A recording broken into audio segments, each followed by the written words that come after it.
Hello and welcome to the IPPS-A Sustainment Webinar Series. Today's webinar is on non-prior service gain accessions within IPPS-A. My name is Captain Mauricia Maclean and I am your moderator for today's webinar.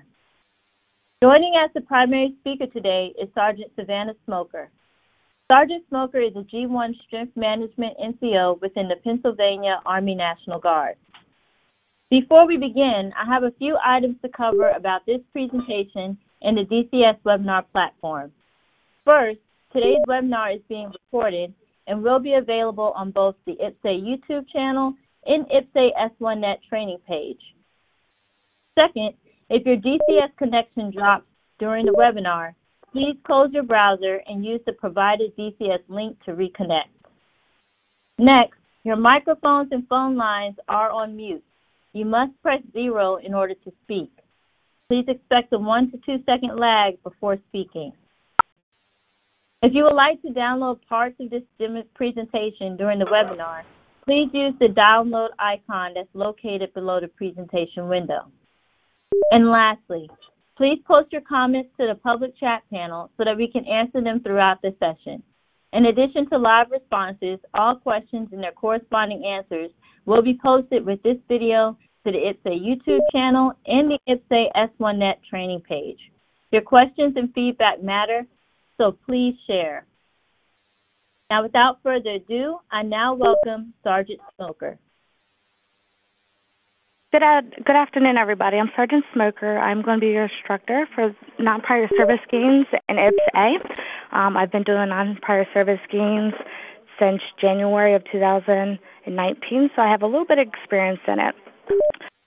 We will begin with a PowerPoint or a slideshow, and then we will do a live demonstration for better understanding. Go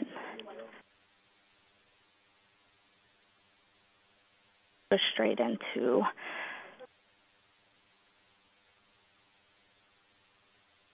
Okay, to begin, I'm just going to highlight a few things on the slide deck here. To be able to do non-prior service gains, you will have to have HRO Pro Plus. Non-prior service gains are fed through ARISS. They're relatively simple once you get a grasp on it. There's a few things I do want to highlight. To navigate and to find your data streams within IPPS, you're going to want to go under the selection that says status here, and you can search a couple different ways. You can search by scrolling down and selecting new. That will bring up all your new ARISS accessions, or you can search by last name. The easiest way, in my opinion, is by last name. That way it automatically populates. This is the first tab when you bring up your IPPS-A data stream, personal data. I do want to stress, you do want to ensure the effective date here does populate correctly. There's some very few fields that you will have to manually input yourself, such as a DoD ID number, and we will go over where that comes from. Usually it's from your MEPCOM. As you can see here, a lot of the information automatically populates, as in the name, the birth city, and basic information like that. You just want to verify and make sure all that information is correct, and you do that by your iPerms badge. This is part of person data as well. You have your address fields. They usually populate on their own. I do want to stress you want to add a home address here in this field, the reason being when it's time for that person to be discharged out of the service, the only way an address will appear on the order is if there is a home address. So as part of the accession process, we automatically add that under the address field here. Most of this information usually populates, so you don't have to worry about that. In the instance an email does not populate, we just put a test email address in that field. When you save after person data, you will get a field that it's an audit check, and once that appears, it's just all you have to do is just put a comment in there as to reason why your rank went from E1 to E0.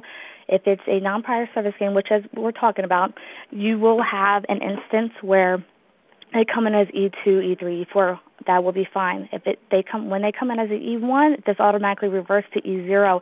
All that is stating is that service member has less than 4 months in the service, and then it will automatically go to E1 after they hit their 4-month mark. The job data tab here, a lot of this information will automatically populate again. You will have to physically add an assignment end date. Once you add an assignment end date, and we will cover this in the live demonstration, the position number, you will be able to type the UIC and position number. To note with that, position numbers do not show as parallels any longer, so you will have to search by position itself and make sure you get the position number that matches close with your MOS. You will have to add the date for your rank and your grade entry, which will be the date of a session. One thing I do want to note, and this is very important, as of earlier today, we have confirmed that duty position qual alpha is no longer going to be an option.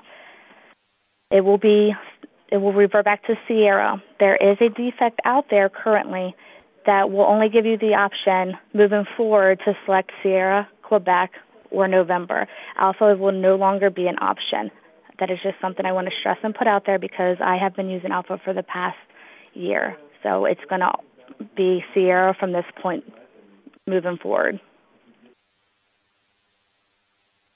To continue with job data, you have your seniority dates. Most of the dates already populate. You don't have to really worry about too much of any of this. The only thing you will have to add is your date of entry into the reserve component. That's just as simple as hitting the plus sign, selecting this option, and putting the date in. The SGLI populates, and additional data usually populates correctly as well. Very minimal times have I ever had to change that for a non-prior service gain. Contract data. Your contract begin date is going to be your accession date. Your contract end date is going to be your ETS. You will have the ability to add bonus information, and then you just select the corresponding code that reflects what kind of bonus that individual will be receiving. You are also able to add the bonus amount here in this section, and I do have that to show you in the live demo as well. This section here under contract data is where you're going to put all your waiver codes for dependents, medical, whatever the case is. So you will be able to apply that as necessary. This is just giving you a little bit of information on the bonus descriptions on what to select for student loan repayment or unlisted cash bonuses. Profile data. This tab is a little invasive. It's a little more intimidating than or it's not as intimidating as it looks. The first 3 fields here you will see in profile data are for officers only, so you can disregard that information there. You will jump straight down to job code. And job code, keep in mind, this is where you're going to put your 09 Bravos, your 09 Sierras, your 09 Romeo information. The Armed Forces Qualification Test codes, if you have that information, put that in there, same as your ROTC information. These are fields that you will have to manually fill in yourself. To continue with profile data, ASVAB, they automatically pull. So that's a little bit of block of information that you do not have to worry about. So whatever pulls, you can leave as is. The only information here you will really have to fill out is if the civilian education certification. Now keep in mind, sometimes this pulls false information. So you will have to check and verify and apply or change to how it applies to you, whether it's high school, currently in high school for a junior, so on and so forth. I do recommend if they have associate's or a bachelor's degree, go up a notch here under civilian degree and fill that information in.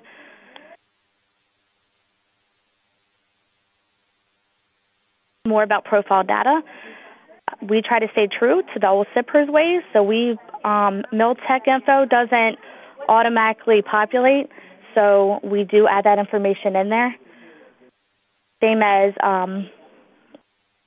the self-appraisal language, you'll see that automatically fills. The military aeronautical rating automatically fills. Training status automatically fills. And XStat program automatically fills. You just want to verify and make sure all that information does fill in correctly. A little bit more about profile data. Pulleys. This information pulls automatically. You do want to keep in mind this body fat is new. You will have to add a November in this section here and type in pass in this section here. This is all verified off your MEPCOM as well. We'll go into that, and I'll show you once we do the live demonstration as well. The color vision test information, that automatically pulls. If you don't have OPAT, not a big deal. That's something that can be applied later. And command status, that's going to be for your officers, so you don't have to worry about that. And lastly, for profile data, the main thing is BAH you're going to have to physically add there, and you cannot proceed without adding a RI date. So you do want to make sure you add a RI date in that field, or it will not let you load. Lastly, your last tab is additional data. You're just going to verify off the W-4 that what the state code is and what their withholding allowance will be. For non-prior service gains, the only part you have to really worry about is the initial military service. This generally is going to be the alpha and then golf here under initial service component. Initial component category will be UP, and the only thing you will have to manually change under this little section here is it populates E1. You're just going to make sure you change that to E0 if they are coming in as E1 to reflect the same as it is on job data. Lastly, on this last tab is going to be your current procurement program. Just keep in mind you're going to have to look at the Guard Annex to make sure they're either standard training, which would be your AX here, or if they are alternate split training. Then you're going to change that to AB. You have to add your date of current procurement and your break in military service.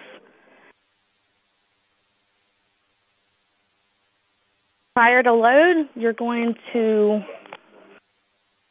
obviously you're going to want to save your information, and then you're going to click Return to Search. Once you click on Return to Search, you're going to get a field that looks just as this. A transaction ID number is already applied to your hire, so you're going to hit Enter, and once you do that, it's going to bring up the data stream again. So you're just going to save, validate, and then at that point, you're going to be able to load the data.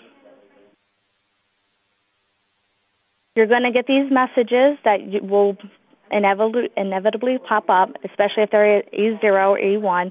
It's just going to say position entered is more than 2 grades. All you have to do is click OK. That's completely fine. That warning is just making sure you're aware that you put an E1 in a position that has a PFC or a specialist corporal slotted there.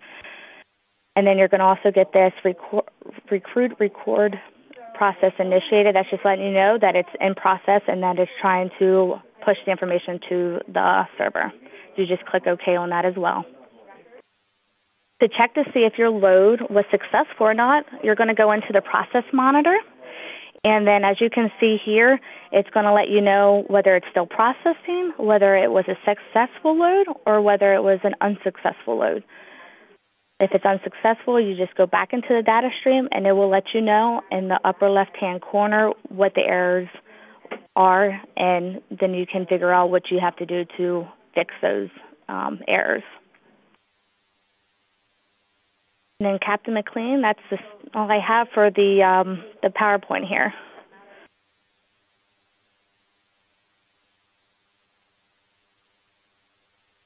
All right, thank you all for attending today's webinar.